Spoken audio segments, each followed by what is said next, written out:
Hey, what's up YouTube? This is Juzstaa here, and today I will be telling you a childhood story of mine. It's a pretty crazy story. I think you guys will like it and all. But before I get into that, I would like to talk about this gameplay real fast. Oh, that was First Blood. You know what's good with the First Blood. I like getting First Blood. It gives me a little extra experience. But this gameplay, it wasn't hard to get. It was like my first game back on MW3 this week. And my team ended up losing. And this is mainly because one person on the opposite team went like 57-7. He was dropping Reapers and attack choppers after attack choppers. And I constantly had to run into the buildings, running away from them. And my teammates were just stupid and they just kept on running outside. Like, are you kidding me? There's plenty of buildings, you could have got into the buildings. And so you're also going to see that I'm a lone wolf. I hate being around teammates. I think teammates are the dumbest thing unless they're my friends. But as you can see, there's no friends in my game, so I was playing by myself. And so I try to stay away from teammates as possible. I hate bumping into them. I hate it. And they always killjack me. And so I go 14-0 in like the first couple of minutes, as you'll see. And then I start sucking it up, but that doesn't matter all that much. I still did good.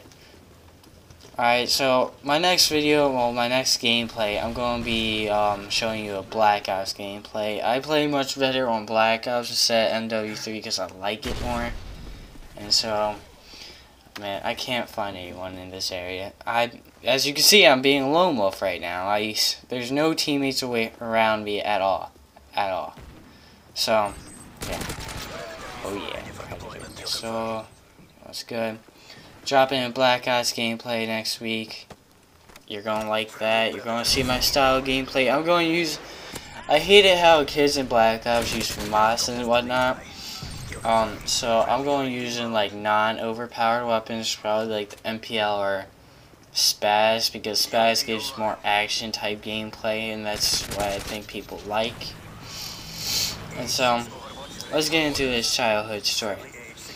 So, let's just say, when I was like, I was a young kid. Let's say around 11. I was that age. Yeah, I was probably around 11. And I live with my grandparents, and they were pretty strict at the time.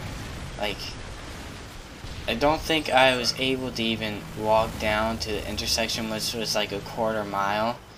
I wouldn't be allowed to do because they were so, what's the word I'm looking for? Overprotective. They were overprotective, and that knife was bullshit. But they were very overprotective, and I hated it, so I rebelled against them a lot. I walked everywhere around my neighborhood. And so, me and my friends got together, and one of my friend's friends came over to my friend's house. That's a lot of friends. But yeah, he came over, and he brought over some airsoft guns. I was like, sick. Those things were awesome back in the day. They're still pretty awesome. But back in the day, I knew for a fact my grandparents weren't going to let me use it at all. I was like, alright, we gotta keep this on the down low, and I can't get hurt because those things stung. They stung. They hurt. It was like 400 FPS, and it really hurt. And there wasn't enough guns to go around. So I think we did cops and robbers, and the cops had the guns and the robber had nothing. He just ran away and ran around being target practice. That's what happened. And so we would switch off being guns, and the robber could only take so many shots, but he has to play. Like, he could only be hit like a certain amount of times. And so it was like 3-on-1, and I was the robber at one point, and I was really tired. I was done running. I was running around all day, and I was tired, so I just ended up walking. And it's a good thing that my friends have horrible aim, because they unloaded clips on me and they missed. Or maybe they hit me, I just didn't feel it because it hit like part of my shirt or something.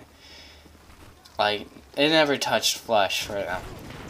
Until like, eventually I started getting hit, and I was like, alright, let's take a break. Let's get some lemonade, drink some fluids, get an ice pop. Ice pops were amazing back then. So we did a cool down break and whatnot. And so one of my friends, his name is Brendan. And so what happened was that all the clips were empty. All the clips were empty.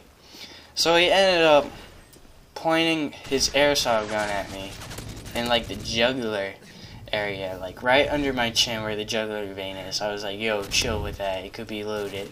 And then he showed me a clip. It wasn't loaded at all. He was like, dude, calm down, it's not even loaded. We don't load it on you. I was like, oh, alright. And he was like, dude, let me shoot you. I was like, if it's unloaded, that's fine. But I was still afraid because just the fact of being shot at, like point blank, is scary. It's scary. But since it wasn't loaded, I was like, oh, that can't be that big of a deal. But right as he's about to do it, I like, no, don't do it. And which made me look like pussy. It made me look like pussy, and he literally called me a pussy. I was like, dude, let me shoot you then in point blank. And my other friend gave me his gun. He was like, alright. He cocked it back and let me point at him, and I fired, and it was like nothing. There was like a puff of air. He was like, ha, I ain't a pussy. He said that, and I was like, oh wow, now I gotta do it. So he points his gun at me, and he fires. But he didn't fire at my jugular. He moved it, and it was like in the middle of my neck. My neck. It was in the middle of my neck, and he fired. And like, there was a BB in it, and it hurt. The BB, I was like, how is that possible? He was flipping out. And the thing is that he had one in the chamber already. He like cocked it back, like earlier in the day, and he didn't know about it. And so there was one in the chamber, he fired it, it got stuck in my neck. And I didn't cry at that point. It was painful. It was a big welt. I was bleeding. It was swollen up. There was a hole in my neck. I was flipping out. I was like, oh! I was rolling on the ground. He was like, dude, you okay? Do you okay? And the first words that comes out of my mouth is, my grandparents cannot know. Because they would have flipped out on me. You were shooting guns at each other? How stupid could that be? I knew they were going to say that. And so, we were thinking of a bunch of excuses to say. Bunch of excuses. And the best one that came up was, dude, you fell on a stick. I actually took that, told my grandfather, he believed it. Next week later, a BB came out of my scab. I was like, wow. Alright, so guys, this has been my childhood story. See ya.